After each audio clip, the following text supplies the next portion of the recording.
Hey everybody, Jared Jones with Jones Group Real Estate. Wanted to introduce to you someone who's been a major ally for me in this marketplace, where we've had buyers absolutely frustrated with the process, trying to get their offers approved, dealing with multiple offers, and buyers are in the same exact fix no matter how strong of a candidate they are. I mean, you have buyers that have great credit, a lot of money down, they're still getting beat out. And so the topic of the day that we really kind of wanted to drill down on is the tools that we are using to try and outpace the competing buyers. Because when you fall in love with a house and you spend 30 minutes inside of it and you really love it and you know it's right for you in every way, to have the process go through days and days of the competition piece and then get beat out and start this over again is totally an emotional drain. We found obviously some buyers will end up quitting the process. And so, Jason's been around for a long time. I've worked with Jason for years now. And, we've kind of keyed in on specific things that we've done that we're trying to particularly do differently to stand out in the marketplace and help our buyers avoid the roller coaster ride of what really, in a lot of marketplaces, most likely coast to coast, these larger metro areas, it is almost an imperative that you are going to face dramatic competition, and who you partner with, particularly in the lending field, matters as it relates to being effective and competitive and getting into this environment and getting through it, and not having to pass on a home that you really love. So with that, I want to kind of shape this question to you, Jason.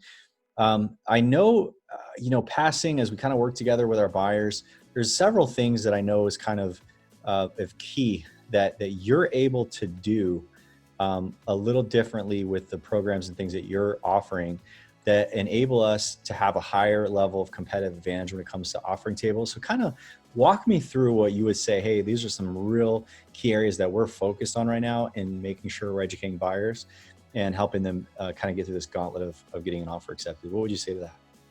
Yeah, sure. Appreciate being here and you having me.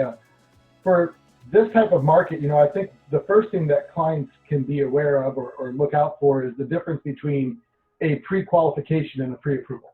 When you go out, you want to set yourself up for success and be able to convey the strength of your offer and financing to the other side.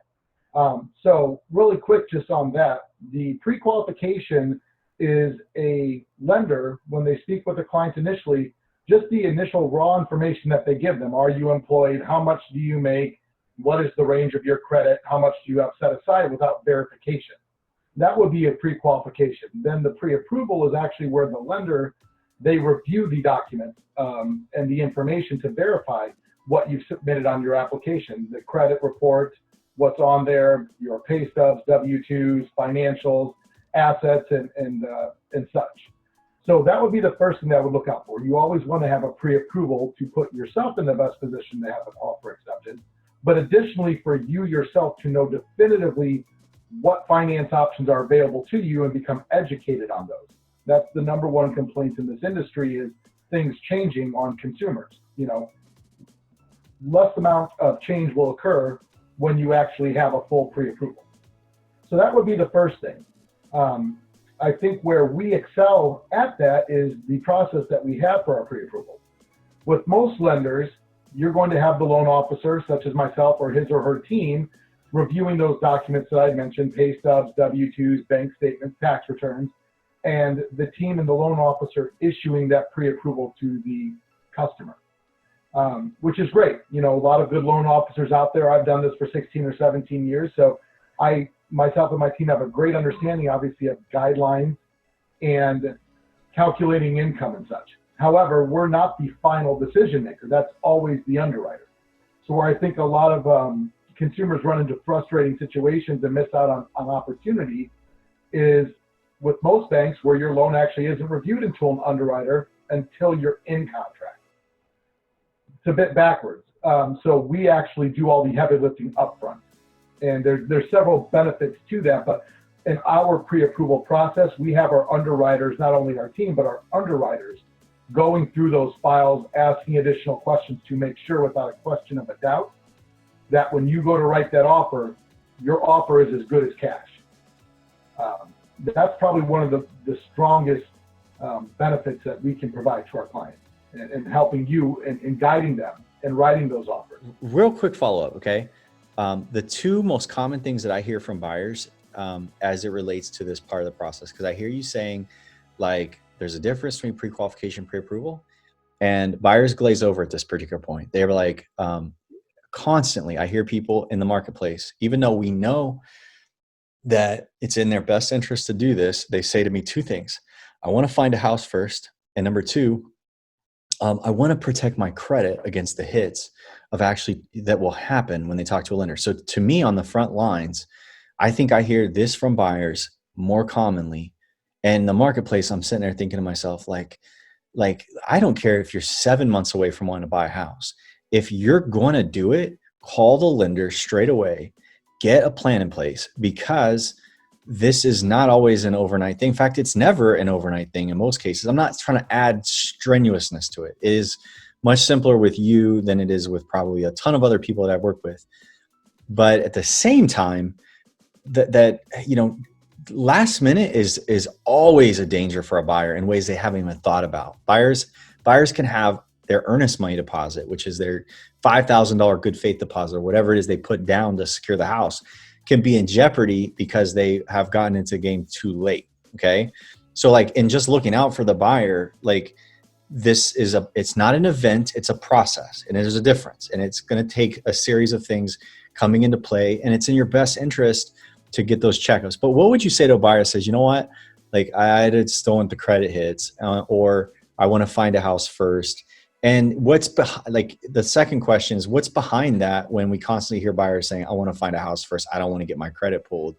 Do you think that these people just really aren't that serious, or that it's something else having to do with their frame of looking at all this? What would you say? Sure. No, that you're right. It's probably the most common things that we hear from buyers out there. You know, I kind of go back to something that I learned a while ago. A goal without a plan is a dream. So if you don't have a plan in place, you know, it's tough to have that come to fruition.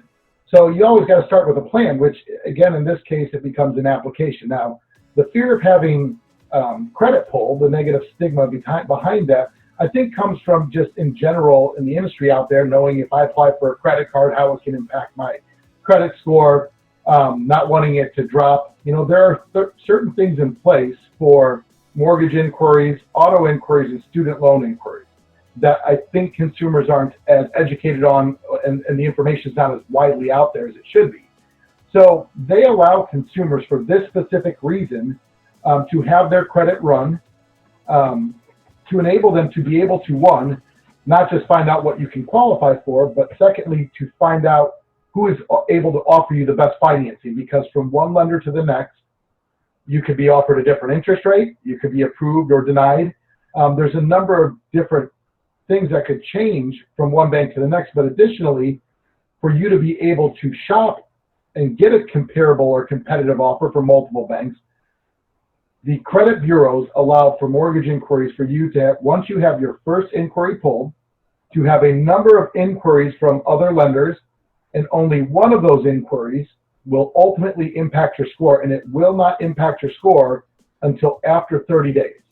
That is your period of time for you to shop to find the best financing for yourself and compare from lender to lender.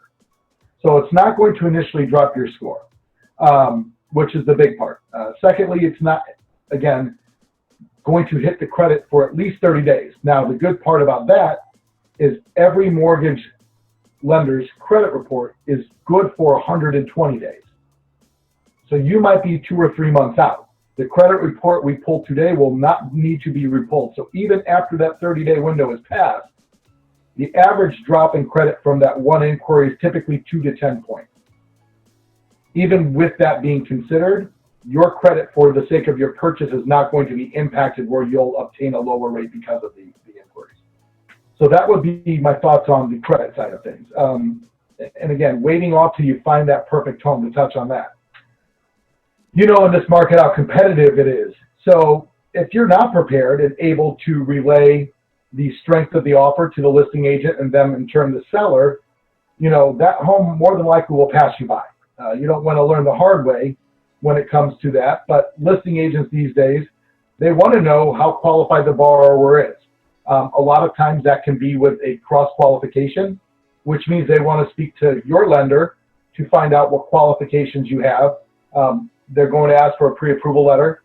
All of those things are difficult to do without actually having the financing in place. And to assume that once you find that home, you can put financing in place within the same day, 2 days, what have you, that does add stress to the transaction that you had spoken to earlier. Our whole goal is to remove stress from the transaction.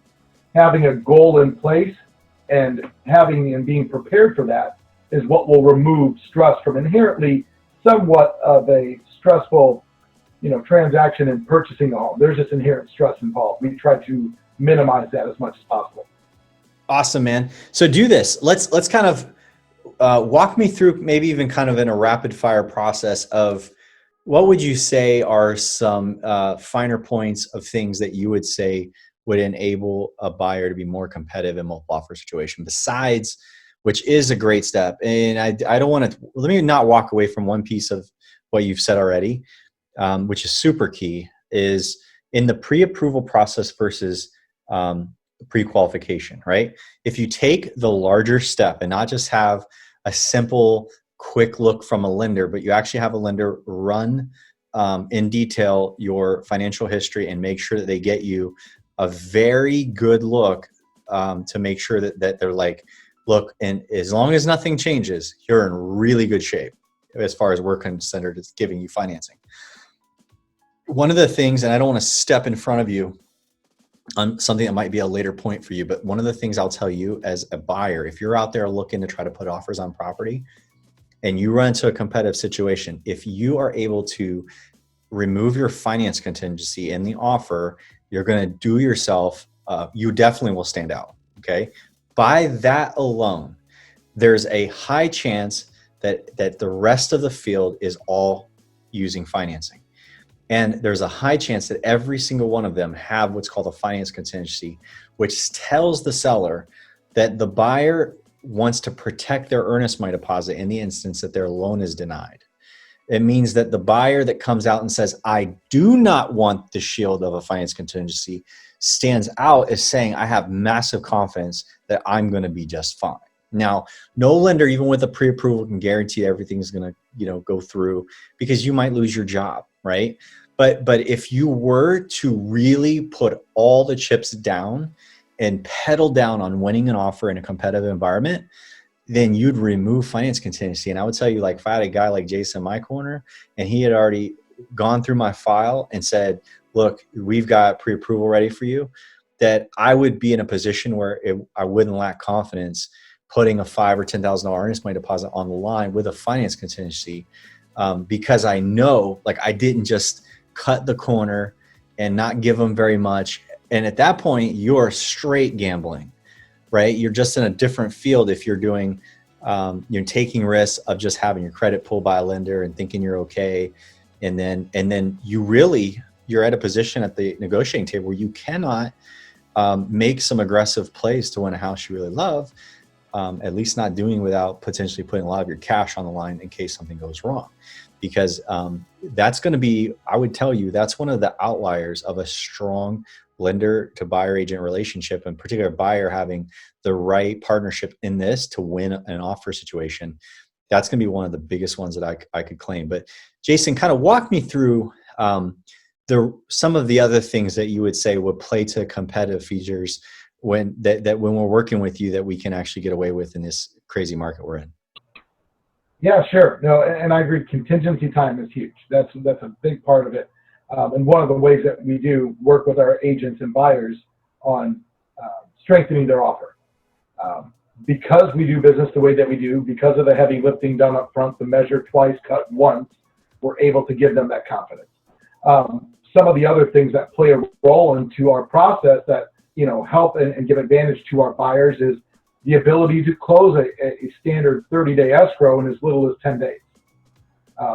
So that lets the seller know that, if they're looking for their money as soon as possible, your offer might be a bit more competitive than the next individual who needs 30 days to put together financing, because they're several steps behind you in that process already. Advising on stronger earnest money deposit.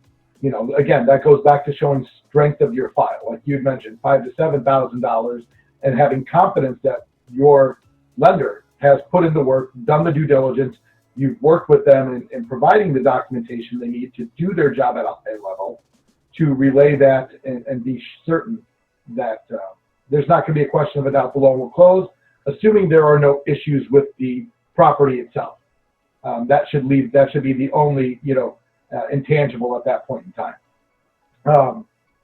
And then finally, I would say the fact that we reach out to every listing agent on the offers that are placed. That's something that we do to, one, be able to build a relationship, hopefully find out if maybe there's something that they're looking for that hasn't been offered yet. Sometimes they're more willing to talk to a lender just unknowingly and give up a bit more information than sometimes they will an agent when you're going through the negotiating process. But most importantly, to relay our process as we're kind of going through right now, so they can be assured what due diligence we've done on this, and know for certain that we've taken steps that we're ahead of the game to relay to their sellers. Our buyers at this point in time are better than even the cash buyer that might be out there. And I think that that's in large part what helps us win these deals, especially in this competitive market. Awesome, Jason. Thanks for your time. I really am grateful for the detail that you went into, and huge. I mean, that last piece, how you separate the fact that you're actually going to call whenever an offer goes out in a multiple offer situation and actually pre-sell how strong the client is, and even though they're getting financing, like the fact that the seller's agent will get a representation of the fact that the person in charge of this buyer's lending is in great hands, and that they're, you've got a good system for making sure that it goes well. And I'm on the listing side a ton. That never happens. So that's except from Fairway Mortgage. That's a huge thing. I will tell everybody watching this, get in touch with Jason. We're going to make sure his information is on the footer of this video, but also at the end, we'll probably get a card in there to where you can get his email address, a way of reaching out to him if you have any follow-up questions, or if you're planning to get into a purchase situation. He's in several different states, so I don't care where you're moving to. If you're looking to buy a home, you're watching this in the United States, I want you to reach out to Jason first. If you've already gotten a lender's input and you want a great opinion, it's in your best interest to call Jason, and we're going to have his information here. Thank you, Jason, for all of your input, and we'll see everybody on the next one. Buying or selling a home in Central Florida is expensive. The Jones Group leverages the latest technology and passes the savings on to you. List your home for just 1%. Buying a home, get $7,000 cash rebate before close. Make one call, that's all. Better service, lower fees.